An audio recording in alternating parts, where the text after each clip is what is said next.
Chris Stephens.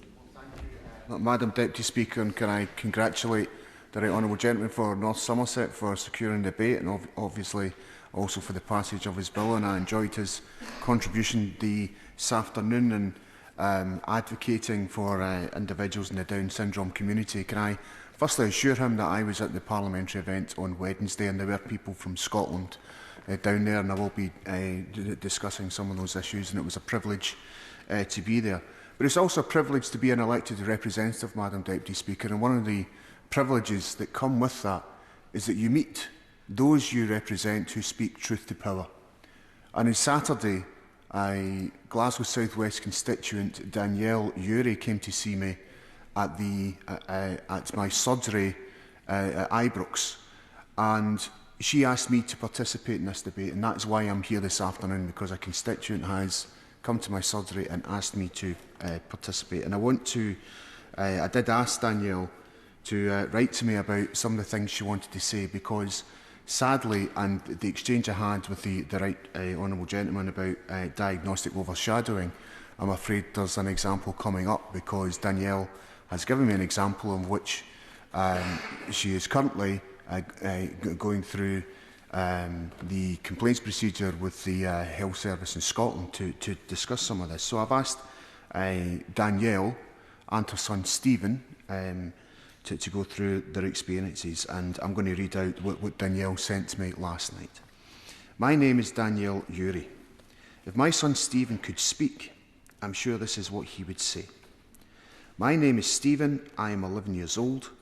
From 2019 to 2021, I was diagnostically overshadowed by doctors, in which resulted to damage in my body that can never be reversed, while sitting in chronic pain and bleeding for 2 years.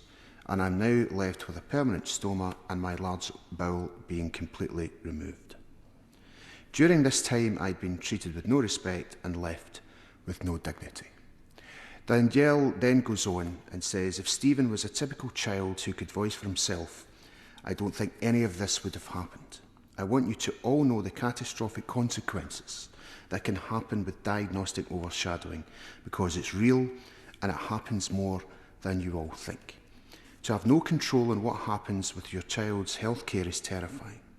I don't want my child, or any child in fact, to be added to the statistics of people with Down syndrome dying as a result of being diagnostically overshadowed. Madam Deputy Speaker, I want to thank Danielle for having the bravery of writing to a Member of Parliament and sharing that particular experience. Madam Deputy Speaker, the Right Honourable Gentleman invited us to talk about what's happening in other devolved nations, and I have some constructive criticisms about what's happening in Scotland. I don't think that everything is wrong in what the Scottish Government is doing, but I do have some comments to make on that. So the Scottish Government position is that they take a wider view and they are committed to a bill to introduce the Learning Disability, Autism and Neurodiversity Bill as part of the programme for government. Now, there are opportunities there, Madam Deputy Speaker. The Scottish Government wants to improve the opportunities, the outcomes and support for people with Down syndrome in delivering that particular piece of legislation. There will be a consultation a little later on this year in the bill, and I'll certainly be assisting Danielle and any others as part of that consultation. That will provide an opportunity with people to view the policy options that could be included in the draft bill, and including whether the bill should establish a commissioner. As part of the scoping work, the Scottish Government ran events with a wide range of Scotland's disabled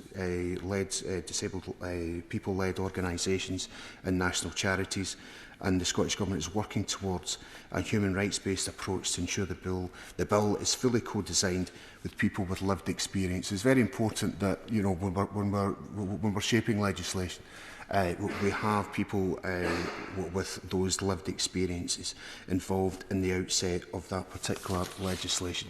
Now, why I think it's important is I would like to see the words Down syndrome included in the title of the bill, and I think that would be welcomed by those who came to the event on Wednesday in Parliament who came down from Scotland. Now, why do I think it's important? Well, People with Down syndrome are more likely to be born with a heart condition. They're more likely to get leukemia. People in the Down syndrome community are more prone to infections, to thyroid problems. They're more susceptible to eye and hearing problems compared to others. We would want to ensure that those with Down syndrome get extra health checks, for example. I want to see that they ensure access to speech therapy. It's very important people with Down syndrome get those opportunities. And that's part of the reasons why, Madam Deputy Speaker, I want to see the Down syndrome community in Scotland have Down syndrome in that title of the bill, and I'll be working with Danielle and others to ensure that that's the case. Thank you.